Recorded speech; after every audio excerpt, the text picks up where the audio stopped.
الحمد لله وحده لا شريك له والصلاة والسلام على محمد لا نبي بعده ولا رسالة بعد رسالتي ولا نبوة بعد نبوتي ولا كتاب بعد كتابي ولا معصوم بعد اسمتي ولا سنة بعد سنتي ولا أمة بعد أمتي.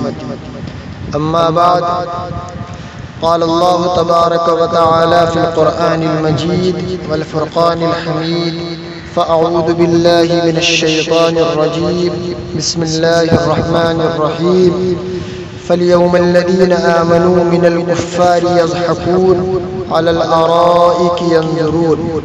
صدق الله العظيم وصدق رسوله النبي الكريم، ونحن على ذلك لمن الشاهدين والشاكرين والحمد لله رب العالمين. میرے محترم بزرگوں اور دوستوں، دینی اور ایمانی بھائیوں، پس پردہ میری آواز کو سننے والی میری ماؤں اور بہنوں، رمضان المبارک کا بابرکت مہینہ پوری آب اور تاب سے جاری اور ساری ہے. انسان لاک ڈاؤن کے چلتے اپنے گھروں کے اندر قید ہے، مساجدیں بند ہیں، لوگ اپنے گھروں میں نمازیں پڑھ رہے ہیں.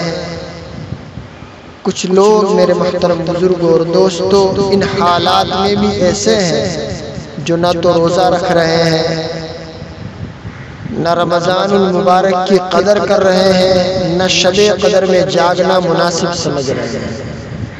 تقریباً 2 راتیں طاق راتیں ہم سے رخصت ہو چکی ہیں. اللہ میرے محترم بزرگوں اور دوستوں ہم تمام کو رمضان المبارک کی صحیح معنی میں قدردانی کرنے کی توفیق مرحمت فرمائے.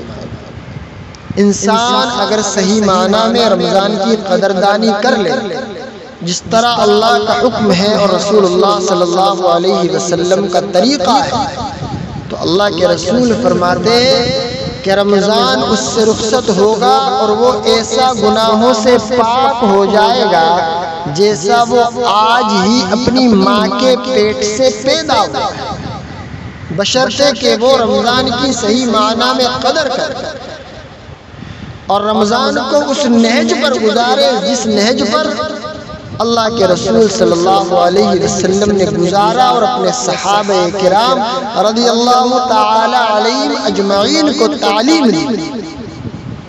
آج ہمارے اوپر جو حالات ہیں یہ سب ہماری بداعمالیوں کا نتیجہ ہے. انسان گناہوں میں اس قدر ملوث ہے، اس قدر ڈوب چکا ہے کہ اس کو اب گناہ نظر نہیں آتا. اگر کسی سے کہو بھی کہ ایسا کرنا غلط ہے تو اس کی زبان سے بے ساختہ یہ نکلتا ہے کہ میاں جب مریں گے تب دیکھی جائے گی. اللہ اکبر! یہ تو اللہ کا کھلم کھلا ہم لوگ مقابلہ کر رہے ہیں. صحابہ کے اندر ان الفاظ کو ادا کرنے کی ہمت نہیں تھی. تابعین، تبع تابعین، اولیاء اللہ اور آج بھی جتنے بزرگان دین ہیں، جتنے بڑے بڑے اللہ والے ہیں، اس الفاظ کی ادا کرنے کی ان کے اندر طاقت نہیں ہے. اور ہم کتنی آسانی کے ساتھ کہہ دیتے ہیں کہ میاں جب مریں گے تب دیکھا جائے گا. آخری اشرا ہے میرے محترم بزرگوں اور دوستوں، میری ماں و بہنوں، جہنم کے تعلق سے میں بات کر رہا ہوں. دعا کریں کہ اللہ ہم تمام کی ساری زندگی رمضان جیسی زندگی بنا دے. جس طرح ہم رمضان میں زندگی گزارتے ہیں اس انداز سے سارا سال ہمارا اللہ رمضان بنا دے کہ ہم غلط دیکھنے والے نہ بنے، غلط سننے والے نہ بنے، غلط بولنے والے نہ بنے، ہمارا قدم غلط کی طرف نہ اٹھے. تو اللہ میرے محترم بزرگوں اور دوستوں ہمارا بھی وہ اعجاز و اکرام کرے گا جیسا اس نے اپنے صحابہ کا اعجاز و اکرام کیا. نماز کا ادھر امام صاحب نے عید کا سلام پھیرا اور ہم نے پورے سال کا سلام پھیر دیا کہ اب رمضان آئے گا تب مسجد کا کونا پکڑیں گے، اللہ اللہ کریں گے، اللہ کو منائیں گے، سارے سال نہ نماز کی فکریں ہیں، نہ تلاوت کی فکریں ہیں، نہ اخلاق کا خیال ہے، نہ معاشرہ سدھارنے کی فکر ہے، کہیں سے کہیں تک بھی میرے محترم بزرگ اور دوستو رمضان کے علاوہ ہم دیندار نظر آتے ہی۔ اللہ میرے محترم بزرگ اور دوستو ایسے کیسے ہماری مدد کرے گا؟ ہمارا دشمنوں کے مقابلے میں ہم کس طرح میرے محترم بزرگ اور دوستو اپنے آپ کو فتح یاب اور فتح کرنے والا کر سکتے ہیں، جبکہ ہم اللہ کی نافرمانی کھلے طور پر کر رہے ہیں، رسول اللہ کی سنتوں کو ہم کھلے طور پر لات مار رہے ہیں، اور ہمیں احساس بھی نہیں کہ اللہ کے حکم مجھ سے ٹوٹ رہے ہیں، اللہ کے رسول صلی اللہ علیہ وسلم کی سنتیں مجھ سے چھوٹ رہی ہیں، اور ہم اللہ سے امید کرتے ہیں کہ اللہ دشمنوں کے مقابلے میں مجھے فتح کر دے، مجھے کامیابی دے دے۔ ایسے کیسے ہو سکتا ہے میرے محترم بزرگ اور دوستو؟ بات دوسری طرف نکل جائے گی۔ میں عرض کر رہا تھا جہنم کے بارے میں، جہنم کے احوال کے بارے میں، جہنم کے عذابات کے بارے میں، جہنم کے کھانے اور پینے کے بارے میں۔ میرے محترم بزرگ اور دوستو میں نے کل بتایا تھا کہ جہنمی جہنم کے عذاب سے اتنے بیزار ہوں گے، اتنے بیزار ہوں گے کہ وہ موت پکاریں گے، لیکن ان کو وہاں موت نہیں آئے گی، طرح طرح کی تدبیریں کریں گے، فدیہ دے کر کے چھوٹ جائیں گے، لیکن وہاں پر فدیہ کام نہیں آئے گا۔ دروغہ جہنم سے بات کریں گے، وہ بھی ان کی کوئی مدد نہیں کرے گا۔ آگے میرے محترم بزرگ اور دوستو جہنمی جب جہنم کے اندر چلے جائیں گے، قرآن کریم کی جو آیت کریمہ میں نے خطبے کے اندر پڑھی کہ جنتی دوزخیوں کے یعنی جہنمیوں کے حال پر ہنسیں گے۔ سورہ مطففین کی آیت میں نے پڑھی ہے فَالْيَوْمَ الَّذِينَ آمَنُوا مِنَ الْكُفَّارِ يَضْحَكُونَ عَلَى الْأَرَائِكِ يَنظُرُونَ۔ آج ایمان والے کافروں پر ہنسیں گے، مسحریوں پر بیٹھے ان کے حال کو دیکھ رہے ہیں۔ در منصور میں حضرت قتادہ رضی اللہ تعالیٰ عنہ سے روایت ہے کہ جنت میں کچھ دریچے اور کچھ جھروکے ایسے ہوں گے جن سے اہل جنت اہل دوزخ کو دیکھ سکیں گے، یعنی جنتی لوگ جہنمیوں کو دیکھ سکیں گے۔ ایسی کچھ کھڑکیاں جنت کے اندر ہوں گی اور ان کا حال دیکھ کر، برا حال دیکھ کر بطور انتقام ان پر ہنسیں گے، جیسا کہ دنیا میں مومنوں کو دیکھ کر خدا کے مجرم کافر ہنستے تھے اور ایک دوسرے کو کنکھیوں سے اشارہ کرتے تھے، مذاق اڑاتے تھے، اور گھروں میں بیٹھ کر بھی دل لگی کے طور پر ایمان والوں کا تذکرہ کیا کرتے تھے۔ قال اللہ تبارک و تعالی ان الذین اجرموا کانوا من الذین آمنوا یضحکون۔ سورہ مؤمنون میں کہ دوزخیوں سے اللہ جل جلالہ کا ارشاد ہوگا کہ میرے بندوں میں اگر ایک گروہ ایمان والوں کا تھا، میرے بندوں میں ایک گروہ ایمان والوں کا تھا جو ہم سے عرض کیا کرتے تھے کہ ہمارے پروردگار ہم لے آئے سو ہم کو بخش دیجئے اور ہم پر رحمتیں فرمائیے، اور آپ سب رحم کرنے والوں سے بڑھ کر رحم کرنے والے ہیں۔ تو تم کیا کرتے تھے؟ تم ان کا مذاق بناتے تھے، ان کا مذاق اڑاتے تھے، یہاں تک تم ان کا مذاق بنانے میں مشغول رہے کہ ان کے مشغلے نے تم کو میری یاد بھی بھلا دی۔ آج میں ان کو ان کے صبر کا ایک بدلہ دیتا ہوں کہ کامیاب وہی لوگ ہیں، اور کہتا ہوں کہ وہی کامیاب ہیں۔ میرے محترم بزرگ اور دوستو، میرے دینی بھائیوں، میری ماں و بہنوں، یہ دوزخ کے جو احوال ہیں اور دوزخیوں کے جو حالات ہیں جو اب تک میں نے بتائے جتنے بھی ہیں، یہ ایک افسانے کی طرح سن کر، واقعات کی طرح سن کر صرف بھلا دینے کے لیے نہیں ہے۔ یہ آیات قرآنیہ، احادیث نبویہ جو میں نے آپ کو بتائی ہیں میرے محترم بزرگ اور دوستو، اگر میرے ان جہنم کے بیانوں کو بار بار سنا جائے اور اپنی بدعمالیوں پر نظر کی جائے تو سخت سے سخت دل والا انسان بھی اپنی زندگی کو بہت آسانی سے پلٹ سکتا ہے۔ قریب قریب میں نے جہنم کے ہر عذاب کو ذکر کر دیا قرآن اور احادیث کی روشنی میں۔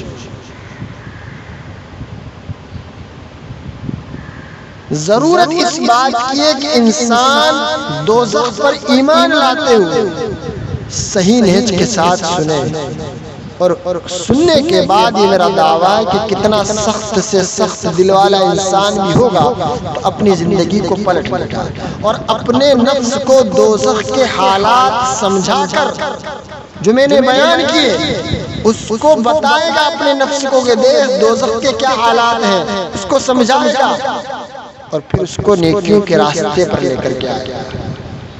لیکن شرط ہے کہ اللہ اور اس کے رسول صلی اللہ علیہ وسلم کو سچا سمجھتا ہو اور ان کے بتائے ہوئے دوزخ کے جو احوال میں نے عرض کیے ان کو صحیح اور واقعی مانتا ہو۔ مومن بندے ہمیشہ اپنی زندگی کا حساب کرتے رہتے ہیں اور اللہ جل جلالہ وعم نوالہ کی بارگاہ میں دوزخ سے پناہ میں رہنے کی دعا کرتے رہتے ہیں۔ بھلا ہو سکتا ہے جو شخص ان حالات کو صحیح سمجھتا ہو اور اپنی زندگی کو دنیا کی لذتوں اور فنا ہو جانے والی عزت اور دولت کو حاصل کرنے میں گنوا دے۔ رسول اللہ صلی اللہ علیہ وسلم نے فرمایا کہ دوزخ لذتوں میں چھپا دی گئی اور جنت ناگواریوں میں چھپا دی گئی، یعنی لذتوں میں پڑھ کر زندگی گزارنے والے وہ کام کر رہے ہیں جن کے پردے میں دوزخ ہے، اور نفس کو ناگواریوں میں پھنسا کر اچھے عمل وہ لوگ کر رہے ہیں جن کے پردے میں جنت ہے۔ افسوس صد افسوس میری ماں بہنوں میرے بھائیوں، ان لوگوں کو جہنم کے حالات کا پتہ ہی نہیں۔ لوگ خودکشی کر کر یہ سمجھتے ہیں کہ مصیبت سے چھٹکارا مل گیا۔ ارے جو دنیا کی سختی اور مشقت سے گھبرا کر یوں کہہ دیتے ہیں کیا خدا کے یہاں میرے لیے دوزخ میں بھی جگہ نہیں ہے، حقیقت یہ ہے میرے ماں بہنوں میرے بھائیوں کہ اگر دوزخ کی آگ، اس کے سانپ، اس کے بچھو اور اس کی آگ کے کپڑے اور عذاب کے طریقے اور دوزخ کی خوراک وغیرہ کا دھیان رہے نا انسان کو، اگر اس کا دھیان رہے تو ان چیزوں میں نہ پڑے جو دنیا میں دیکھ رہے ہیں اور بڑے بڑے گناہوں میں مبتلا نہ ہو اور اپنی آخرت کو خراب نہ کرے۔ میرے محترم بزرگوں اور دوستو، اگر اس کو حقیقتاً دوزخ کے سانپ اور بچھو اور آگ کا تصور اس کو دماغ میں رہو تو ہرگز اپنی آخرت خراب نہیں کر سکتا۔ آپ خود سوچو، جس انسان کو دوزخ کی بھوک کی خبر ہو وہ روزہ چھوڑ سکتا ہے؟ بولیے، چھوڑ سکتا ہے؟ جو آدمی دوزخ کی بے چینی سے واقف ہو وہ آرام کی نیند سو سکتا ہے، وہ نماز کو چھوڑ سکتا ہے، اپنی نماز کو برباد کر سکتا ہے، اور جو دوزخ کے سانپ اور بچھوؤں کے ڈسنے کی سختی اور اس کی سوزش سے باخبر ہو وہ یوں کہہ سکتا ہے کہ داڑھی رکھنے سے کھجلی ہوتی ہے۔ جنہیں حب الحزن کی خبر ہو وہ ریاکاری کے ساتھ عبادت کر سکتے ہیں، اور جن کو پتا ہو کہ تصویر کشی کا انجام کیا ہے تو وہ تصویر بنا سکتے ہیں۔ جن کو یقین ہو کہ شراب پینے کی سزائے دوزخیوں کا بدن سے نکلا ہوا ان کا پیپ ہے، ان کے زخموں کا خون اور نچوڑ ہے تو وہ شراب کے پاس جا سکتے ہیں؟ ہرگز نہیں جا سکتے۔ اگر شرابی کو بتا دیا جائے کہ تو یہ جو شراب پی رہا ہے آخرت میں اس کے بدلے میں اللہ تجھے کیا پلائے گا، دوزخیوں کے جسموں کا جو دھواں، جو نچوڑ، ان کا پیپ، ان کا راد، ان کا مواد آخرت میں اللہ تجھے یہ پلائے گا، تو آپ اپنے دل پر ہاتھ رکھ کے بولیے کہ کیا حقیقتاً شرابی شراب پی سکتا ہے؟ آج میرے محترم بزرگوں اور دوستوں، حقیقت یہی ہے کہ دوزخ جہنم اور جنت کے حالات میری اور آپ کی صرف زبان تک رہتے ہیں، یقین کے درجے میں نہیں، ورنہ بڑے بڑے گناہ تو درکنار، چھوٹے گناہوں کے پاس بھی جانا ہم لوگ ایسا سمجھتے، ایسا برا سمجھتے کہ تصور بھی نہیں کر سکتا انسان۔ حضرت علی فرماتے تھے رضی اللہ تعالیٰ عنہ کہ اگر جنت اور دوزخ میرے سامنے رکھ دیے جائیں تو میرے یقین میں ذرہ برابر بھی اضافہ نہیں ہوگا، یعنی میرا ایمان بالغیب اس قدر مضبوط ہے کہ آنکھوں سے دیکھ کر بھی میرا اتنا ہی یقین ہے جتنا بغیر دیکھے۔ جن کو دوزخ کے حالات کی خبر ہو وہ گناہ تو کیا کرتے میرے محترم بزرگوں اور دوستو، اس دنیا میں نہ ہنستے نہ خوشی مناتے۔ الترغیب و ترہیب میں ایک روایت نقل کی گئی ہے کہ رسول اللہ صلی اللہ علیہ وسلم نے فرمایا کہ کیا بات ہے، میں نے میکائیل علیہ السلام کو ہنستے ہوئے نہیں دیکھا۔ عرض کیا گیا کہ جب سے دوزخ کی پیدائش ہوئی ہے نا، تب سے آپ علیہ الصلاۃ والتسلیم نہیں ہنسے۔ صحیح مسلم شریف کی ایک روایت ہے، اللہ کے رسول صلی اللہ علیہ وسلم نے ایک مرتبہ ارشاد فرمایا کہ اس ذات کی قسم جس کے قبضے میں میری جان ہے، اگر تم نے وہ منظر دیکھا ہوتا جو میں نے دیکھا ہے تو تم ضرور کم ہنستے اور زیادہ روتے۔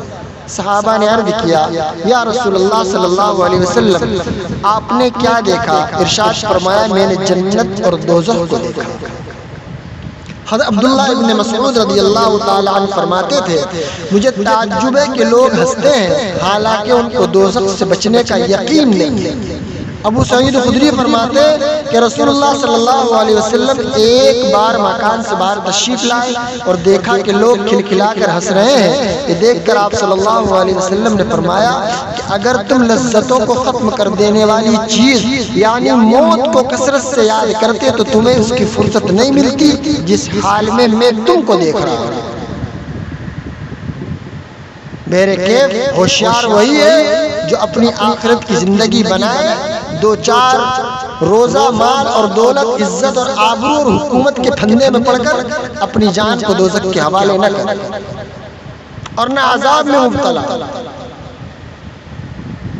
اللہ کے رسول صلی اللہ علیہ وسلم نے فرمایا کہ جنت کو طلب کرو جتنا تم سے ہو سکے اور دوزخ سے بھاگو جتنا تم سے ہو سکے، کیونکہ جنت کا طلبگار اور دوزخ سے بھاگنے والا لاپرواہی کی نیند سو ہی نہیں سکتا۔ حضرت یحییٰ بن معاذ رضی اللہ تعالیٰ عنہ فرماتے تھے کہ آدمی بیچارہ جتنا تنگ دستی سے ڈرتا ہے اگر جہنم سے اتنا ڈرے تو سیدھا جنت میں چلا جائے۔ حضرت محمد رحمت اللہ علیہ روتے تھے تو آنسوؤں کو اپنے منہ اور داڑھی سے پوچھتے تھے اور اس کی وجہ یہ بتاتے تھے کہ مجھے روایت پہنچی ہے کہ اس جگہ جہنم کی آگ نہیں پہنچے گی جہاں آنسو پہنچیں گے۔ ایک انصاری نے تہجد پڑھا اور بیٹھ کر بہت روئے اور کہتے رہے کہ جہنم کی آگ کے بارے میں اللہ سے فریاد کرتا ہوں۔ ان کا حال دیکھ کر اللہ کے رسول صلی اللہ علیہ وسلم نے فرمایا کہ آج تم نے فرشتوں کو رلایا۔ ایک صحابی رسول صلی اللہ علیہ وسلم کا حال ہے جو اللہ کے رسول کی صحبت سے فیض حاصل کیا ہوا ہے۔ آج ہم بے خبر ہیں جہنم کیا چیز ہے، آج ہم جانتے ہی نہیں، اس کے عذاب تو دور کی بات۔ حضرت زین العابدین فرماتے ہیں کہ ایک مرتبہ حضرت زین العابدین نماز پڑھ رہے تھے کہ گھر میں آگ لگ گئی، مگر آپ نماز میں مشغول رہے۔ لوگوں نے پوچھا کہ کیا آپ کو خبر نہیں ہوئی کہ گھر میں آگ لگ گئی ہے؟ آپ نے فرمایا کہ دنیا کی آگ سے آخرت کی آگ نے غافل رکھا۔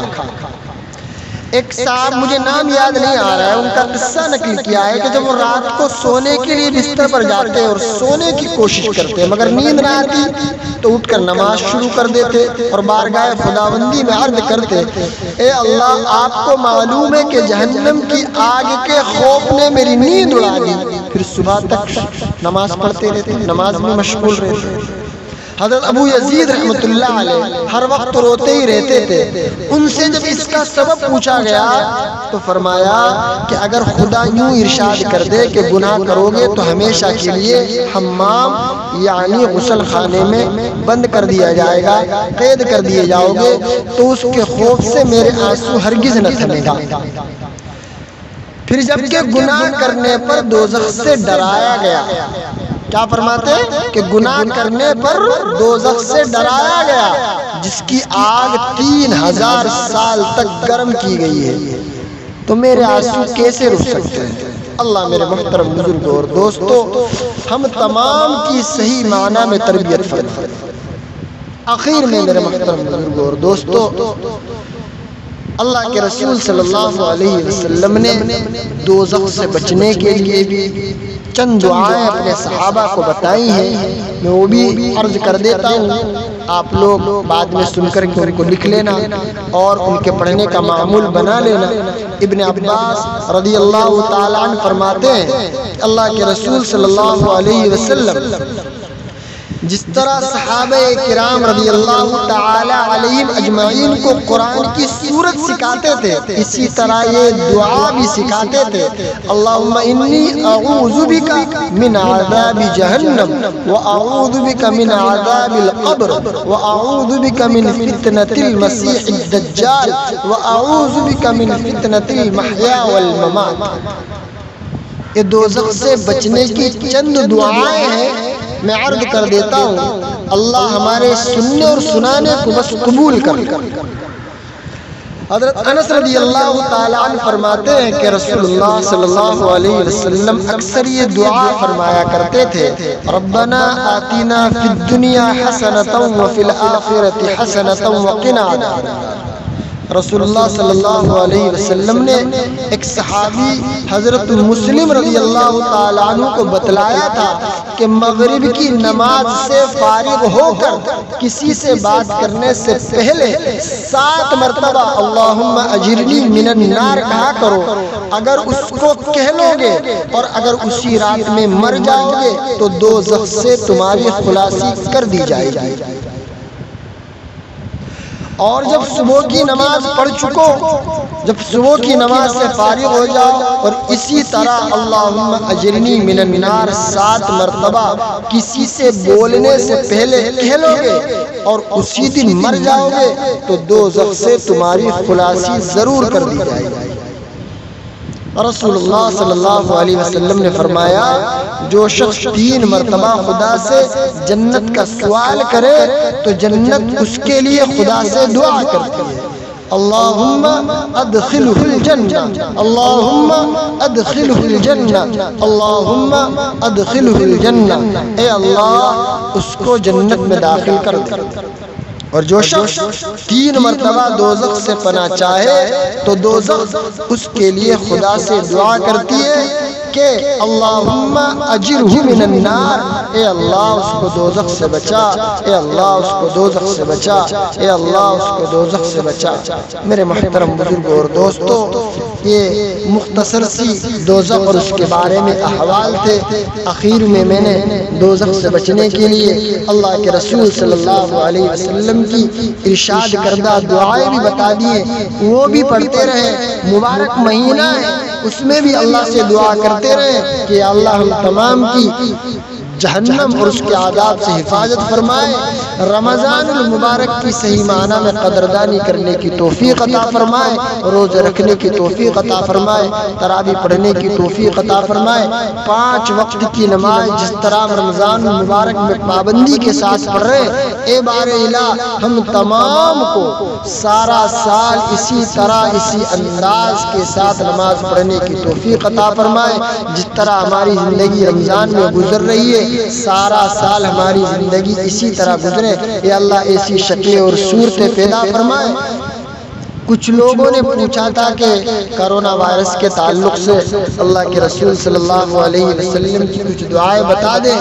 اللہ کے رسول صلی اللہ علیہ وسلم نے وبا کے وقت جو دعائیں اپنے صحابہ کو بتلائی ہیں، ان کا صبح اور شام پڑھنے کا اہتمام کریں۔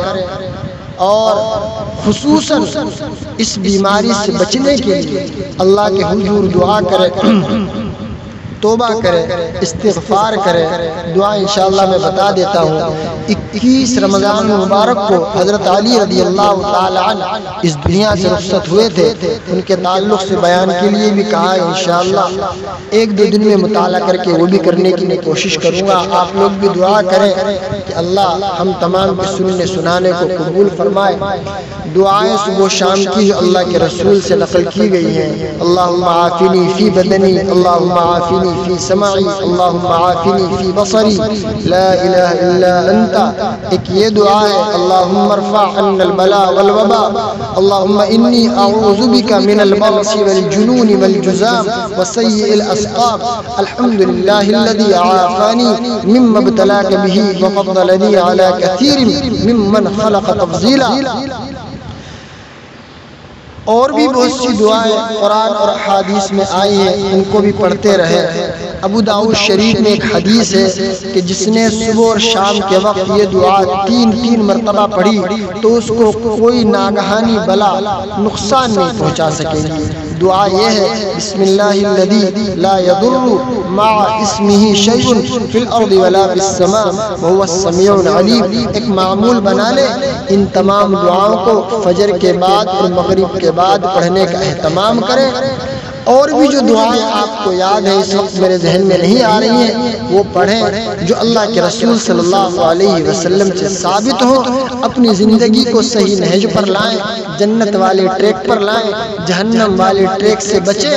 اللہ میرے محترم بزرگوں اور دوستو ہم تمام کی جہنم سے حفاظت فرمائے، ہم تمام مسلمانوں کو جہنم کے عذاب سے بچائے، جہنم سے بچا کر کے ہم تمام مؤمنین اور مؤمنات کو، تمام مسلمین اور مسلمات کو جنت الفردوس میں داخل فرمائے۔ آمین ثم آمین، وآخر دعوانا الحمدللہ رب العالمین۔